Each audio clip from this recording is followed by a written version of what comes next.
irmão sétimo ano, hiper, mega, ultra feliz. Tudo bom com vocês? Tudo bom com todos vocês?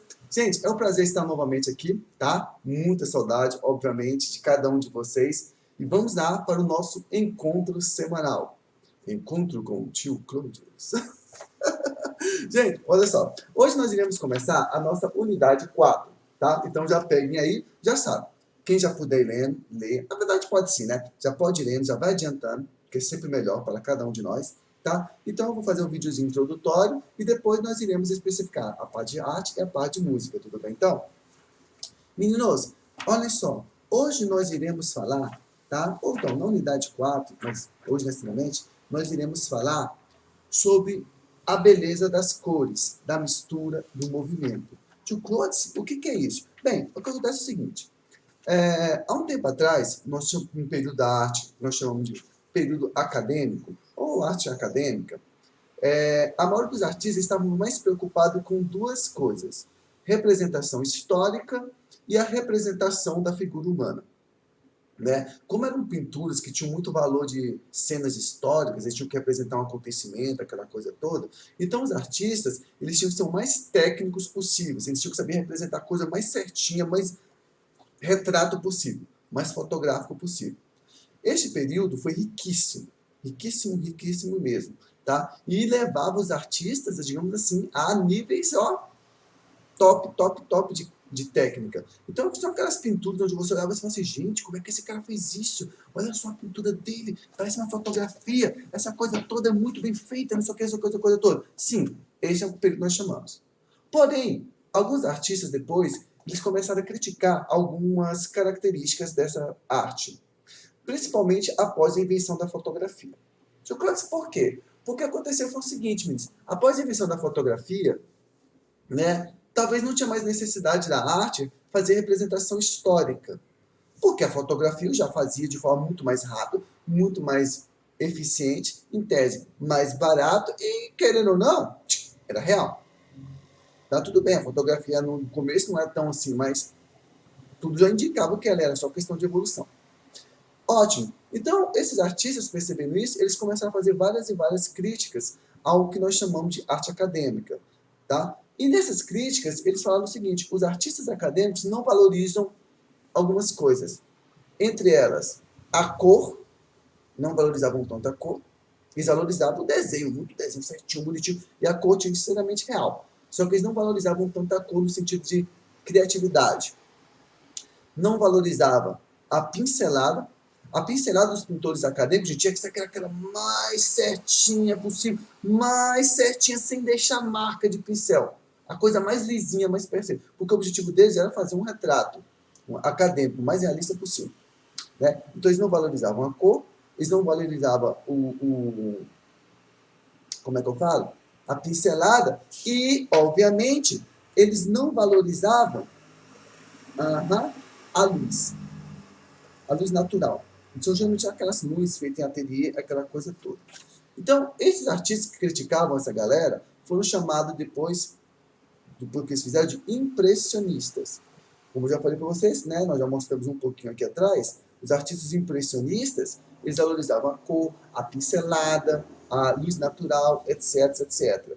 Ótimo, eles fizeram sucesso, tá? Criaram um novo estilo de arte e por aí vai. Só que depois dos artistas impressionistas, nós vamos ter um outro grupo chamado de pós-impressionistas. Tá? Os pós-impressionistas, eles estavam querendo romper também com algumas características dos artistas impressionistas. Porque a primeira coisa que eles queriam criticar é o seguinte, poxa, por que eu tenho que ser chamado de algum tipo de artista? Por que eu tenho que ser chamado de impressionista? Por que eu tenho que ser chamado daquilo? Ou seja, eles não estavam querendo, sabe o quê? Classificações artísticas. Então, por exemplo, se eu vivesse na época de mais 1500 alguma coisa, com certeza eu seria um artista renascentista. Se eu tivesse nascido em 1500, 1600 alguma coisa por aí, eu seria um artista barroco. Se eu tivesse nascido na Idade Média, com certeza eu teria sido um artista gótico, ou um artista românico, ou algo assim do tipo. Então, dependendo, o artista, ele sempre tinha uma classificação histórica. Estão pegando até aí? Me acompanhe, me acompanhe. E aí, o que aconteceu? Os artistas pós-impressionistas, eles estavam querendo revoltado com isso também. Eles começaram a falar o seguinte, quer saber? Eu não quero ser classificado. Eu não quero que alguém me dê uma classificação. Eu quero ser quem eu sou. Ó, esse aqui é o meu estilo, é desse jeito que eu sou, e etc, etc. Então eles não estavam querendo classificações. Esses artistas, gente, como eu falei para vocês, eles estavam mais interessados em eles ter um estilo deles mesmos do que pegar um estilo que fosse ensinado para as pessoas, eles ficavam classificando, dizendo, oh, você é isso, você é aquilo, etc, etc, etc. Não, eles não estavam querendo isso. Cada um deles teria um estilo, e o estilo seria deles, não precisavam ensinar isso para ninguém. Esses estilos, com exceção do Van Gogh, tá, que é um caso à parte, esses camaradas foram chamados de pós-impressionistas. Então nós temos como exemplo aqui o Cézanne, nós vamos ter como exemplo o Gauguin, o Sarraute, e o Van Gogh eu falei que é um caso à parte. Que aí eu prefiro dar uma coisa mais maturidade para vocês. Então, nós iremos falar nesse capítulo 7, nessa unidade 4, sabe, sobre os artistas pós-impressionistas e a importância deles para a arte. Tá? Porque, mas eles não foram apenas o estilo deles? Sim. Eles tiveram importância e como tiveram. Vocês não têm noção de como tiveram importância esses camaradas. Tiveram muita importância mesmo. Estão vendo? E na música, tio Close? Bem, não dá.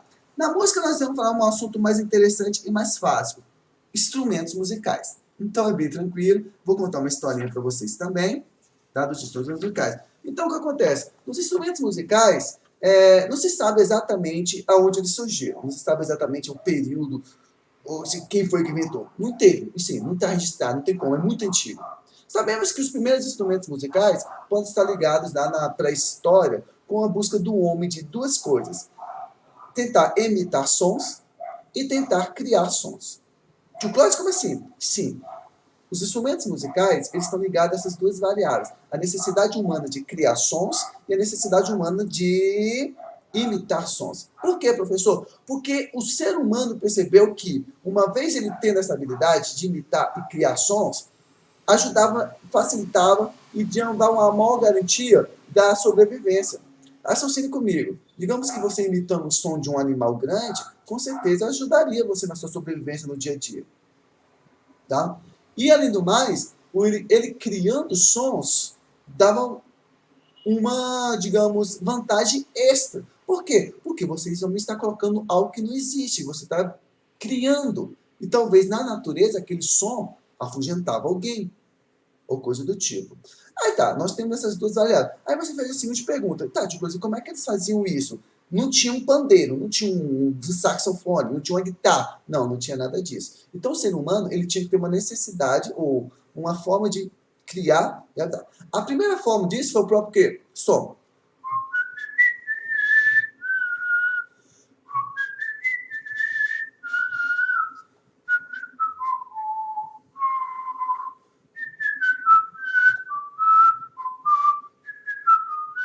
Estão vendo? Então ele percebeu que com o próprio corpo dele, ele era capaz de criar sons e imitar sons. Miau, miau.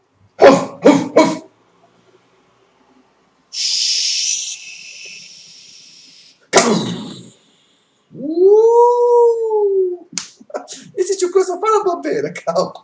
Mas vocês perceberam disso? Com o próprio corpo, o ser humano percebeu que era capaz de imitar sons e criar sons. Certo? Certo. Só que vamos admitir, o corpo humano é limitado. Tá? Biologicamente, nós podemos dizer que o corpo humano é capaz de fazer várias coisas, mas ele possui uma certa limitação. Inclusive na capacidade de imitar e criar sons. Uma hora você cansa, isso aqui não é assim para sempre.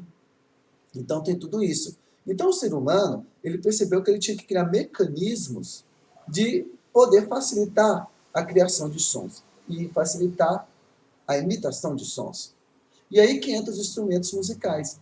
De coisa como começou? Bem, gente, nós não sabemos exatamente qual foi o primeiro instrumento musical a ser criado. Os historiadores, os estudiosos da área, eles argumentam que pode ter sido um instrumento de sopro ou um instrumento de percussão. Um desses dois pode ter sido o primeiro. Tá? Como nós não sabemos exatamente qual foi o primeiro, então eu conto assim, de uma forma assim, mais tranquila, sem exigir qual é a cronologia. Tá? Então, se for um instrumento de sopro, tudo indica que foi por meio do osso. Tuberculose, como assim o osso? O ser humano, né, ele era carnívoro, muito é carnívoro, claro, tá? E às vezes ele precisava de se alimentar de restos de animais, carniça. Sabe? Só que tipo, era mais fácil ele pegar um animal, não é tão fácil assim não. Tá? Então, o ser humano via lá um resto de um animal e aí ele iria comer o que sobrou.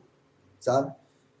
Uma das partes mais nutritivas é o que nós chamamos de tutano, que é o mocotó. Eu adoro doce de mocotó, eu adoro mocotó, aquele mocotó assim gostoso, gostoso. Então, olha só.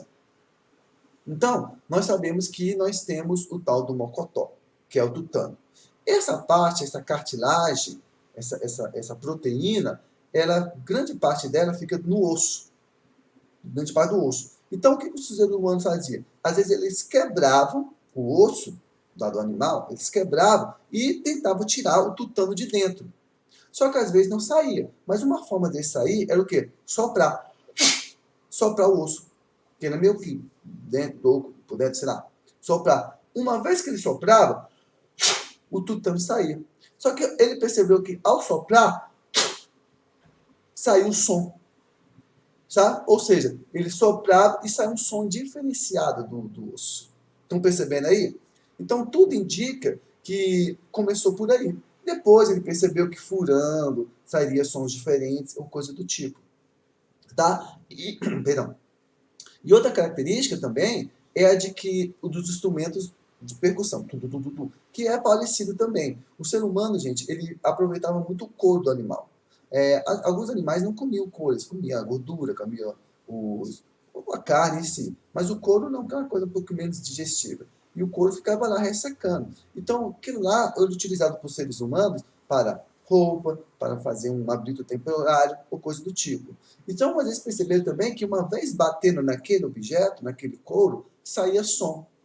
Saíam sons. E aí você pergunta, e aí? E que tipo de som é esse? Bem, gente, é um som primitivo, claro, mas mesmo assim é um som, é de percussão. Então, meninos, tudo nos leva a crer que esses foram os primeiros surgimentos dos instrumentos musicais. Então, esse capítulo de hoje, a nossa aulinha de hoje, nós iremos falar sobre instrumentos musicais. Tudo bem, então? Instrumentos musicais e sobre os pintores pós-impressionistas, tá? Então, nós iremos falar sobre isso aí, meninos.